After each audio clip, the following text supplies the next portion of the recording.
to conduct a hazard audit to determine potential dangers.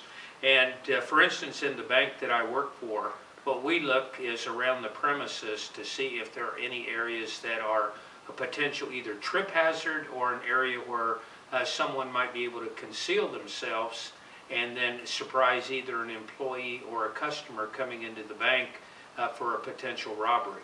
So very important to look around your premises, determine where the hazard areas are, and correct them if you can. If you cannot correct them, then you need to be prepared to deal with them.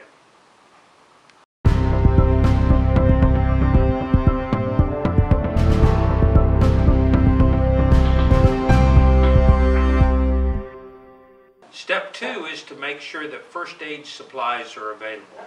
First aid supplies should be available on either each floor of the facility or in each one of the individual areas in a facility in order to deal with accidents, not only by employees but by customers, whether it's slips or falls or cuts.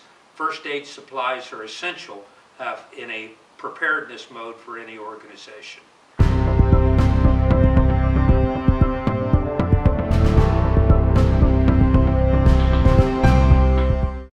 Step 3 is to make sure that all employees know the preferred way to notify emergency responders.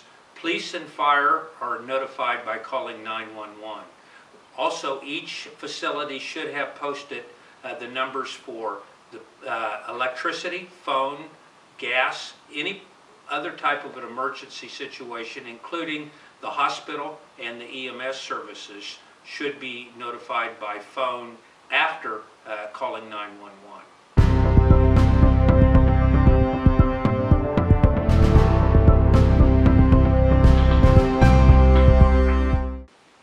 Step 4 is to make sure that emergency phone numbers are posted by each telephone that an employee may use in an emergency situation. These numbers would include police, fire, all utilities, and any medical services that may be needed in case of an emergency.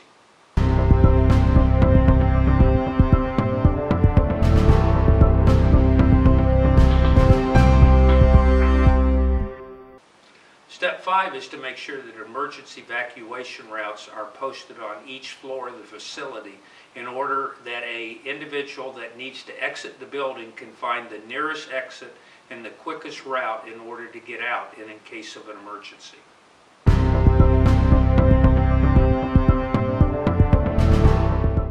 Step 6 is to have an established procedure to account for all employees working in the facility in case of an emergency.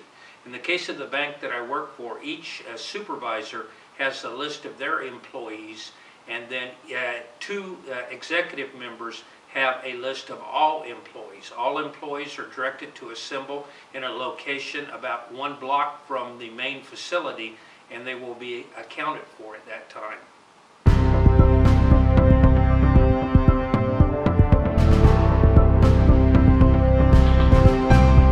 Step 7 is to maintain a list of key contacts and emergency contacts for the facility.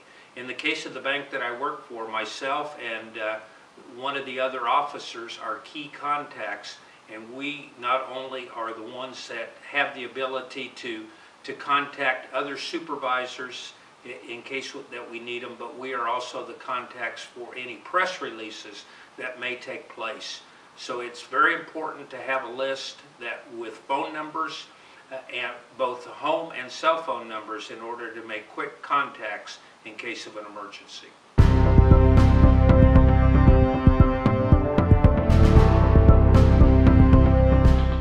Step 8 is to be very aware if you have any employees or visitors that need special assistance in exiting the building in case of an emergency. Someone should be designated on each floor to be the final person to make a run through the floor and make sure that no one is still in the facility, and anyone needing help is aided to get outside as quickly as possible.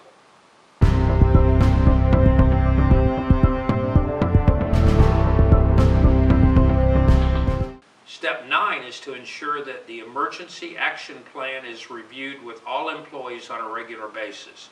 In the case of the bank that I am with, on an annual basis, we have an all-employee meeting and go over all the steps of the emergency plan and exactly what each individual is supposed to do and what contacts will be made in case of an emergency. It's very important that this also be probably re-emphasized with a memo at least 3 other times during the year to keep it at the top of their mind in an emergency situation.